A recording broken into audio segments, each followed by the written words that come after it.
இன்றைக்கி நம்ம பார்க்க போகிற ரெசிபி பார்த்திங்க அப்படின்னா நல்ல ஒரு அட்டகாசமான டேஸ்ட்டில் தயிர் குழம்பு இன்ஸ்டன்ட் மெத்தடில் எப்படி செய்யலாங்கிறத பார்க்கலாம். இதுக்கு எதுவும் ஊற வைக்கணும் அரைக்கணுங்கிற மெத்தட்லாம் இல்லைங்க. ஒரு 10 நிமிஷத்தில் செஞ்சு முடிச்சிடலாம். இந்த குழம்பை சாதத்தில் ஊற்றி பிசைஞ்சு சாப்பிட்றதுக்கும் சரி, சப்பாத்தியோட தொட்டு சாப்பிட்றதுக்கும் அட்டகாசமாக இருக்கும். கட்டாயமாக ட்ரை பண்ணி பாருங்கள். Hello friends, welcome to Gomathi's kitchen. Gomathi's கிச்சனை சப்ஸ்கிரைப் பண்ணாதவங்க சப்ஸ்கிரைப் பட்டனை ப்ரெஸ் பண்ணிக்கோங்க. உடனுக்குடனே அப்டேட் வேணும் அப்படின்னா பக்கத்தில் இருக்க பெல் பட்டனில் ஆல்ங்கிற ஆப்ஷனை மறக்காமல் ப்ரெஸ் பண்ணி வச்சுக்கோங்க. இப்போ இந்த குழம்பு செய்கிறதுக்கு நல்ல ஃப்ரெஷ்ஷான கெட்டியான தயிராக எடுத்து வச்சுருக்கிறேன். முக்கியமாக இந்த தயிர் ரொம்ப புளிக்கக்கூடாதுங்க. இன்றைக்கி செய்ய போகிற குழம்புக்கு நான் எடுத்துருக்கிறதுன்னு பார்த்திங்கன்னா 2.5 கப்பு மெஷரிங் கப்பில் 2.5 கப் அளவுக்கு தயிர் எடுத்துருக்கிறேன். கிட்டத்தட்ட பார்த்திங்கன்னா 600 ml அளவுக்கு தயிர் எடுத்துக்கோங்க. தயிர் கட்டி கட்டியாக இருக்குது இல்லையா, இந்த மாதிரி இல்லாமல் இதை நல்லா நம்ம ஒன்று சேர கலந்து விட்டுக்க போகிறோம். உங்கள்கிட்ட விஸ்க் இருந்துச்சு அப்படின்னா விஸ்கில் நல்லா பீட் பண்ணி விடுங்க. கட்டிகள் எல்லாம் உடஞ்சி ஸ்மூத்தாக நமக்கு தயிர் கிடைக்கும். இந்த குழம்பை பொறுத்த வரைக்கும் தயிர் கெட்டியாக இருக்கணுங்க. தண்ணியாக இருந்தால் மோர் குழம்பு மாதிரி ஆகிடும், ரொம்பவும் தண்ணியாக போயிடும். இப்போ குழம்பு தாளித்து எல்லாம் ஒன்று சேர்த்துடலாம். குழம்பு செய்கிறதுக்காக ஒரு சட்டியில் 2 டீஸ்பூன் அளவுக்கு எண்ணெய் சேர்த்துக்கிறேன். தேங்காய் எண்ணெய் இருந்தால் தேங்காய் எண்ணெய் சேர்த்துக்கோங்க, ரொம்ப நல்லா டேஸ்ட்டாக இருக்கும். இப்போ இதை தாளிக்கிறதுக்காக 1 to 1.25 டீஸ்பூன் அளவுக்கு கடுகு சேர்த்துக்கோங்க.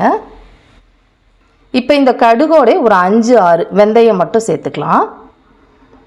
இப்போ அது பொரிஞ்சிக்கிட்டு இருக்கப்பே 1 டீஸ்பூன் அளவுக்கு கடலைப்பருப்பும் போட்டுக்கோங்க. போட்டிருக்கிற கடுகு கடலைப்பருப்பு எல்லாம் நல்லா பொரிஞ்சு செவந்து வரட்டும். இப்போ பார்த்திங்கன்னா நல்லா செவந்துக்கிட்டு இருக்கப்பயே இதில் மோர் மிளகா 2 மிளகா எடுத்துருக்கிறேன். காரத்துக்கு தகுந்த அளவுக்கு தனி மிளகா வரமிளகா சேர்த்துக்கோங்க. கொஞ்சம் தாராளமாக கருவேப்பிலை இலைகளையும் போட்டு நல்லா செவக்க வறுத்து விடுங்க. தீயை கொஞ்சம் மீடியமாகவே வச்சுக்கோங்க.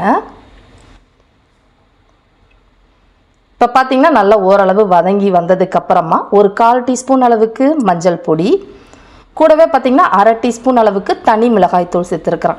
இந்த மிளகாய்த்தூளும் அந்த வரமிளகாவும் தான் காரத்துக்கு, ஸோ அதுக்கேற்ற மாதிரி கூட குறைச்சி சேர்த்து கொஞ்சம் நேரம் வதக்கி விட்டதுக்கப்புறமா மீடியம் சைஸில் ஒரு பெரிய வெங்காயம் நறுக்கி சேர்த்துருக்குறேன்.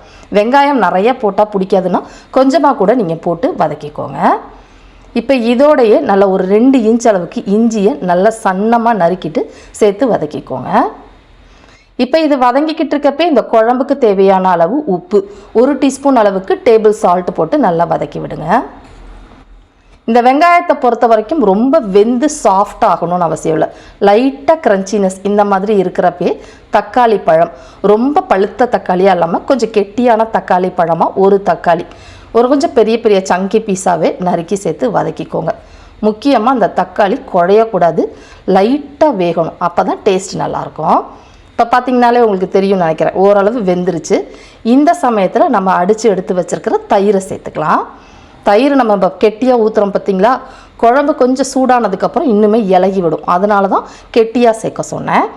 கைவிடாமல் உடனே கலந்து விடுங்க. அடுப்பு தீயை சிம்மில் வச்சே கலந்துக்கிட்டுருங்க, இல்லாட்டி திரிஞ்சு போய்டும். இப்போ பார்த்திங்கன்னா எல்லாம் நல்லா கலந்ததுக்கப்புறமா இந்த மாதிரி இருக்குது. இந்த டைம் உப்பு செக் பண்ணி பாருங்கள். நான் இன்றைக்கி கொஞ்சம் உப்பு குறைவாக தான் சேர்த்துருக்குறேன். உங்களுக்கு வேணும்னா கொஞ்சம் ஜாஸ்தியாக சேர்த்துக்கோங்க. இதிலே கொஞ்சமாக பெருங்காய பொடி ஒரு 1/4 டீஸ்பூன் போட்டு கலந்து விட்டுக்கோங்க. இப்போ இந்த குழம்பு ரெடி ஆகிடுச்சுங்க. அடுப்பு ஆஃப் பண்ணிட்டேன். அதாவது சூடானா போதும், ரொம்ப தளன்னு கொதிக்கக்கூடாது. குழம்பு பாருங்களேன், கன்சிஸ்டன்சி கரெக்டாக இருக்குது. இந்த அளவுக்கு இருந்தால் சரியாக இருக்கும். நான் கேஸ்ட் அயர்ன் பாத்திரத்தில் செஞ்சனால இன்னுமே சூடு இருக்கும், அதனால் அடுப்பை ஆஃப் பண்ணிட்டேங்க. கடைசியாக பொடியாக நறுக்கினா கொத்தமல்லி இலைகளை சேர்த்து கலந்து விட்டுட்டோம் அப்படின்னா செம்ம டேஸ்டான தயிர் குழம்பு ரெடி ஆகிடுச்சு. இன்ஸ்டன்ட் மெத்தடுங்க, ரொம்ப சிம்பிளான ரெசிபி. கட்டாயமாக இந்த வெயில் காலத்தில் ட்ரை பண்ணி பாருங்கள், நல்லா விரும்பி சாப்பிடுவாங்க. இதுக்கு நல்லா காரமாக சைட் டிஷ் ஏதாவது ஒன்று வச்சு சாப்பிடுங்க, அட்டகாசமாக இருக்கும். இதே மாதிரி அளவுகளோட இந்த தயிர் குழம்பு நீங்களும் செஞ்சு பாருங்கள். செஞ்சு பார்த்துட்டு எப்படி இருக்குங்கிறத கமெண்ட் பண்ணுங்கள். வீடியோ பிடிச்சிருந்தாலும் கமெண்ட் பண்ணுங்கள், லைக் பண்ணுங்கள், ஷேர் பண்ணுங்கள். மறக்காமல் கோமதிஸ் கிச்சன் சேனலையும் சப்ஸ்கிரைப் பண்ணி வச்சுக்கோங்க. தேங்க்ஸ் ஃபார் வாட்சிங்.